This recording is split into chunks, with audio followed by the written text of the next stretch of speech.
नमस्कार. आजची तारीख आहे 21 मार्च 2026.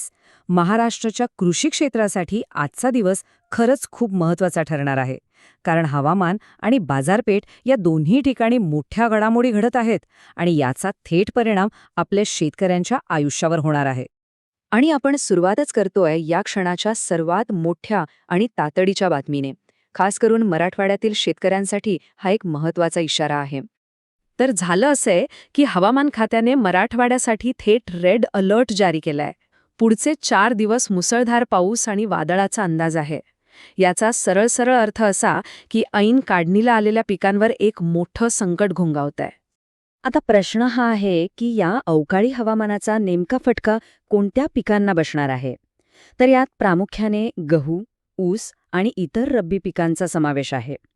ही सगळी पिकं सध्या काढणीच्या किंवा पक्व होण्याच्या अगदी महत्त्वाच्या टप्प्यावर आहेत. आणि हा काही फक्त एक अंदाज राहिलेला नाहीये, तर काही भागांमध्ये नुकसानीला सुरुवात सुद्धा झालीये. संभाजीनगर, लातूर आणि बीड सारख्या जिल्ह्यांमध्ये गारपीट झालीये, ज्यामुळे आंबा, हळद आणि द्राक्षाच्या बागांचं मोठं नुकसान झालंय. साहजिकच आता नुकसानीचे पंचनामे लवकरात लवकर व्हावेत अशी मागणी जोर धरतीये. ही सगळी परिस्थिती पाहता राज्य कृषी विभागाने तातडीने एक सल्लागार सूचना म्हणजे एक ॲडवायझरी जारी केली आहे. या 2 महत्त्वाच्या गोष्टी सांगितल्या आहेत. एक म्हणजे ज्यांची पिकं काढून झाली आहेत त्यांनी ती सुरक्षित ठिकाणी साठवावीत आणि दुसरं म्हणजे गारपिटीपासून बचाव करण्यासाठी शक्य त्या सगळ्या उपाययोजना कराव्यात. बरं, हे झालं हवामानाचं संकटाचं. पण शेतकऱ्यांसमोरची आव्हानं इथेच संपत नाहीत. आता जरा वळूया आर्थिक बाजूकडे, म्हणजे पिकांचे दर, वाढता खर्च आणि बाजारात नक्की काय चाललंय याकडे. बाजारातलं चित्र थोडं संमिश्र आहे असं म्हणायला लागेल. एकीकडे तेलबिया बाजारात मागणी कमी झाल्यामुळे सोयाबीनचे दर घसरले आहेत, ज्यामुळे शेतकरी चिंतेत आहेत. तर दुसरीकडे हरभऱ्याचे दर किमान आधारभूत किमतीच्या आसपास स्थिर आहेत, त्यामुळे थोडासा दिलासा मिळाला आहे. कापसाची खरेदी अजूनही मंदगतीनेच सुरू आहे, तर कांद्याचे भाव तर पूर्णपणे निर्यात आणि मागणीवरच अवलंबून आहेत. शेतकऱ्यांच्या चिंतेत भर टाकणारी आणखी एक मोठी गोष्ट म्हणजे वाढता उत्पादन खर्च. आणि यामागे एक आंतरराष्ट्रीय साखळी आहे. झालं असं की गॅसच्या तुटवड्यामुळे खत उत्पादनावर परिणाम झाला आणि त्याचा थेट परिणाम म्हणून DAP, युरियासारखी महत्त्वाची खतं महाग झाली. यामुळे शेतीचा खर्च आणखी वाढला आहे. म्हणजे बघा, एकीकडे पिकांचं नुकसान आणि दुसरीकडे वाढता खर्च. या दुहेरी संकटामुळे शेतकरी आणि सरकार यांच्यातलं अंतर वाढताना दिसते. आता पाहूया शेतकऱ्यांच्या नेमक्या मागण्या काय आहेत आणि त्यावर सरकारची भूमिका काय आहे. या परिस्थितीचे 2 वेगवेगळे पैलू स्पष्टपणे दिसतायत. एका बाजूला शेतकरी पीक विमा आणि थेट नुकसान भरपाई मिळावी अशी मागणी करत आहेत.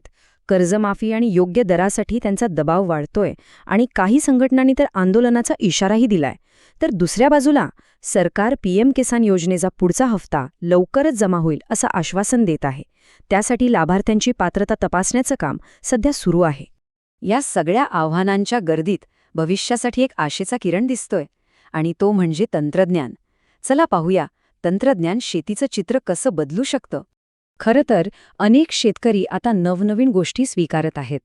उत्पादन वाढवण्यासाठी ते नवीन तंत्रज्ञानाचा वापर करत आहेत. पाण्याची बचत करणारे ठिबक सिंचन असो किंवा अचूक माहितीसाठी AI आधारित सल्ला देणारे ॲप्स असोत, यांसारख्या स्मार्ट फार्मिंग पद्धतींचा वापर हळूहळू का होईना पण वाढतोय. चला तर आजच्या या सगळ्या महत्त्वाच्या घडामोडींचा एकदा पटकन आढावा घेऊया, म्हणजे सगळं चित्र स्पष्ट होईल. आजच्या 4 मुख्य गोष्टी लक्षात ठेवण्यासारख्या आहेत. 1. मराठवाड्यावर अवकाळी पावसाचं मोठं संकट आहे. 2. बाजारात सोयाबीनच्या दरात घसरण झालीये पण हरभरा स्थिर आहे. 3.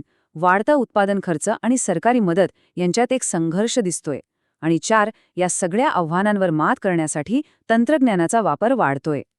आणि शेवटी एक महत्त्वाचा प्रश्न जो आपल्या सगळ्यांना विचार करायला लावेल.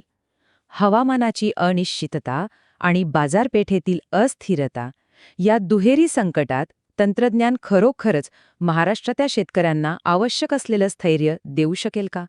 यावर विचार करणं खूप गरजेचं आहे.